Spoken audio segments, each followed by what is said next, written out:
मान्यवर कहते हैं कि इनकम का क्या उद्देश्य है?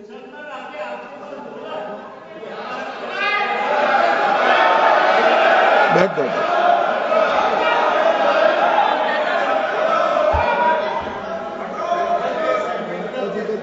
मान्यवर, मैं दादा की टेंशन समझ रहा हूं, ये बंगाल के मुसलमान भी सुन रहे हैं, तो उनको टेंशन होना स्वाभाविक है। मान्यवर, लालू प्रसाद जी, आज आरजेडी के सारे सदस्य बोले जब 2013 का अमेंडमेंट आया, मैं लालू जी का तो पूरा पढ़ना चाहता हूं, बाकी सदस्यों का सिर्फ टोकन पढ़ूंगा। लालू जी ने क्या कहा? मैडम, सरकार जो यह संशोधन विधेयक पेश किया है, सरकार की पहल का हम स्वागत करते हैं। शाहनवाज हुसैन जी और अन्य माननीय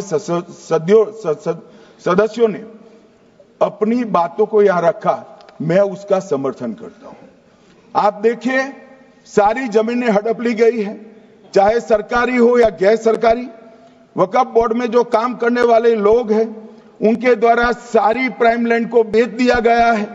पटना में ही डाक बंगले की जितनी प्रॉपर्टी थी, सब पर अपार्टमेंट बन गए। इस तरह की काफी लूट खसोट हुई है। हम संशोधन विधेयक तो आपको अंत में लाए हैं, समर्थन करते हैं, लेकिन मैं चाहता हूं कि भविष्य में आप कड़ा कानून लाइए और ये जो चोरी करने वाले लोग हो, उनको जेल की सलाखों के पीछे। अब सब लालू प्रसाद की इच्छा इन्होंने तो पूरी नहीं की, नरेंद्र मोदी जी ने पूरी कर दी। ये लालू जी ने कहा था एक कड़ा कानून लाइए। मान्यवर शरीफुद्दीन शरीफ, उन्होंने कहा मंत्री जी समझते हैं कि शायद इससे मुसलमानों का वोट मिल जाएगा, लिहाजा मुसलमान लोगों ने भी खुद ही तबाही मचाई है, इसलिए मैं गुजारिश करूंगा कि इसके लिए आप सख्त कानून बनाइए, उनके हाथों में हथकड़ियां पहनाइए और जो उनके कब्जे किए हैं वो जमीनों बेचकर गरीब और तलाकशुदा मुस्लिम बहनों का कल्याण करिए। इसके बाद श्री हमीदुल्लाह सैयद लक्षद्वीप से थे, उनका भी इसी टोन का भाषण है। और मान्यवर, मैं आज की बात नहीं कर रहा हूं, 2013 का जो बिल कांग्रेस पार्टी लेकर आई, इसके विरोध में इनके समर्थकों ने जो कहा था, मान्यवर ये है। और क्या होगा भाई इससे? पारदर्शी ऑडिट होगी, आज ऑडिट ही नहीं हो रही। रिपोर्ट ऑनलाइन जमा करने की सिस्टम नहीं है, वो होगी, रिपोर्ट देनी पड़ेगी, बैलेंस शीट जमा करनी पड़ेगी, ऑडिट होगी, कैग के रिटायर्ड ऑफिसर ऑडिट करेंगे और मान्यवर पारदर्शिता आएगी। इससे क्यों डरना चाहिए किसी को? पारदर्शिता से क्यों? और वक्फ बोर्ड और वक्फ परिषद, इसका कोई ऑर्डर हम ऐसा नहीं लिख रहे हैं कि कोर्ट में नहीं जा सकते। आपने तो कर दिया था कि एक ऑर्डर को कोई कोर्ट में चैलेंज ही नहीं कर सकता, पूरा संविधान वहां समाप्त कर दिया मान्यवर। और मान्यवर, हम तो इसको कहते हैं कि कोई भी चैलेंज कर सकता है कायदे की अदालत में। इस देश में संविधान का राज है, ग्रीवेंसेस जिसका भी हो कोर्ट में जा सकता है। 2013 में जिसकी भूमि हड़पी, इसके ग्रीवेंसेस को भी कोर्ट के फोरम से बाहर करने का पाप एक कांग्रेस पार्टी ने किया। मान्यवर, एक अफवाह और फैला रहे, प्रोस्पेक्टिव इफेक्ट से आ रहा है। मैं स्पष्ट कर देना चाहता हूं, इस सदन में बोलने के वक्त जिम्मेदारी के साथ बोलना चाहिए। अगर ये कानून का पहला पेज और तीसरी तक धाराएं भी पड़ी होती तो इसमें स्पष्ट लिखा है, ये कानून का अमल जिस दिन पारित होने के बाद भारत सरकार नोटिफिकेशन बाहर निकालेगी, उस दिन के बाद होगा। मतलब रिट्रोस्पेक्टिव इफेक्ट नहीं है, मगर मुस्लिम भाइयों को डराया जा रहा है कि रिट्रोस्पेक्टिव इफेक्ट से आएगा। मान्यवर, ये कह रहे कलेक्टर क्यों रखा है? मुझे एक बात बताओ भाई, जो बता सकते हैं, अगर किसी मंदिर के लिए जमीन खरीदनी है तो जमीन की मालिकी किसकी है वो हमारे देश में कौन तय करता है? सबको मालूम है, कलेक्टर करता है सर, रेवेन्यू ऑफिसर वही है। तो अगर वक्फ की भूमि जो वक्फ कर रहा है उसकी है या नहीं है, इसकी जांच कलेक्टर करे तो इसमें आपत्ति क्या है? वक्फ तो दान है भाई, और दान अपनी संपत्ति का किया जा सकता है, किसी और की संपत्ति का नहीं किया जा सकता। गांव में कोई बेचारा अमेरिका गया है 4 महीने पढ़ने के लिए, घूमने के लिए, आता है तो कि वक्फ घोषित हो गया। कोई कारोबार करने के लिए दिल्ली आया, आता है तो कि वक्फ घोषित हो गया। अरे ऐसा नहीं होता भाई, कलेक्टर को पूछना पड़ेगा सरकारी संपत्ति है या नहीं है, इसकी जांच करनी चाहिए या नहीं करनी चाहिए। ढेर सारे मंदिर बनते हैं, बने भी है, बनेंगे भी, ढेर सारे चर्च बने हैं, गुरुद्वारे बने हैं, सरकारी संपत्ति पर बन सकते हैं क्या? नहीं बन सकते मान्यवर। जहां वक्फ की घोषणा होती है वो भूमि सरकारी है या नहीं है वो सत्यापित करना ही चाहिए, और कलेक्टर के अलावे इसको कोई सत्यापित नहीं। मान्यवर, इन्होंने मैंने पहले भी बताया मान्यवर, कोर्ट को भी रास्ते से निकाल दिया। मैं बाद में बात करता हूं मान्यवर, ये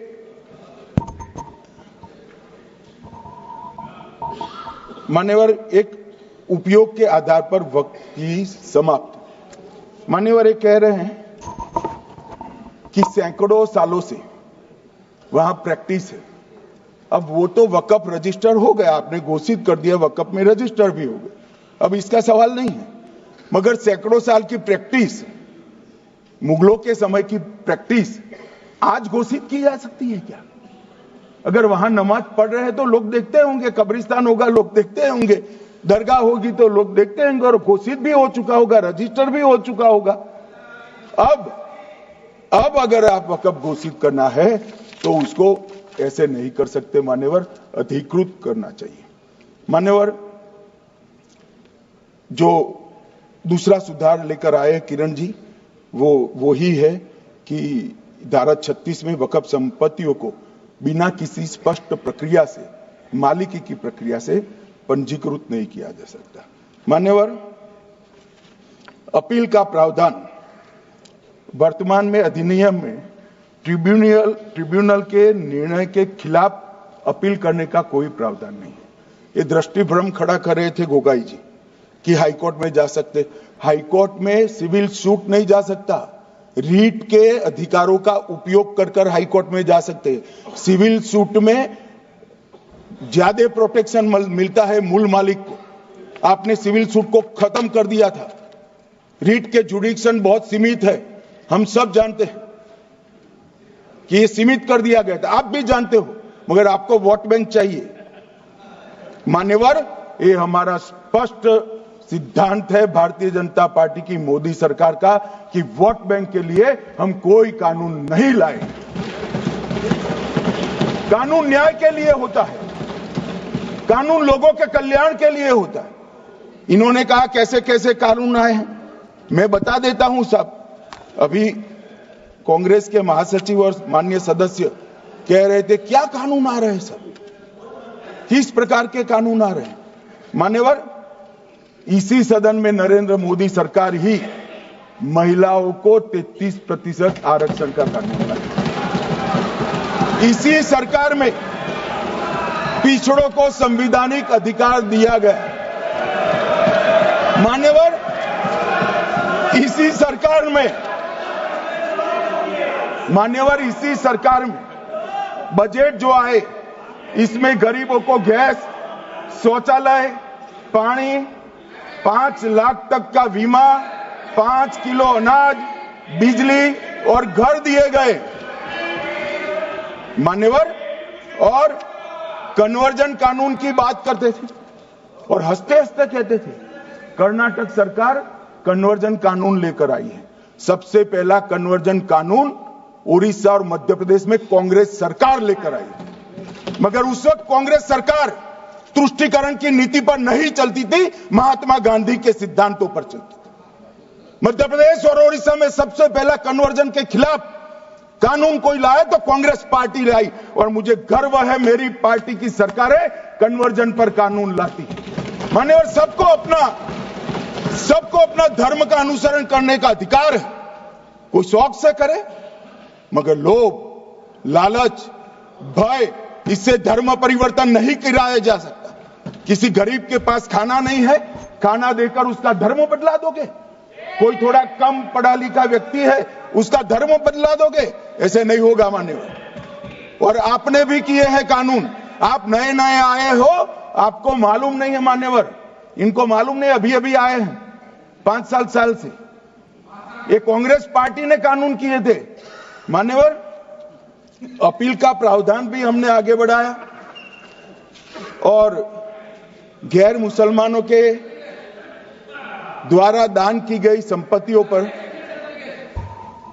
गैर मुसलमानों की दान की संपत्तियों पर वक्फ अधिनियम को हमने लगने से मना कर दिया। माने उनके लिए चैरिटी कमिश्नर का कायदा है। ये प्रैक्टिसिंग इस्लाम, जो इस्लाम की प्रैक्टिस करते हैं, इसीलिए मान्यवर हमने ओवरराइडिंग इफेक्ट को भी समाप्त कर दिया। मान्यवर ट्रस्ट का नियमन करने का जो कानून होता है, जैसे चैरिटी कमिश्नर के कानून में कोई ओवरराइडिंग इफेक्ट नहीं है। जहां क्लासेस आते हैं वहां ओवरराइडिंग इफेक्ट होती है। यहां ओवरराइडिंग इफेक्ट इसलिए देगी कि आप जिसकी संपत्ति हड़पी जाएगी उसको कोर्ट से जाने से रोकना चाहते थे, इसलिए ओवरराइडिंग इफेक्ट जो हमने मान्यवर निकाल दिया है। मान्यवर एक ऐसी चर्चा लेकर आए कि चर्चा नहीं हुई।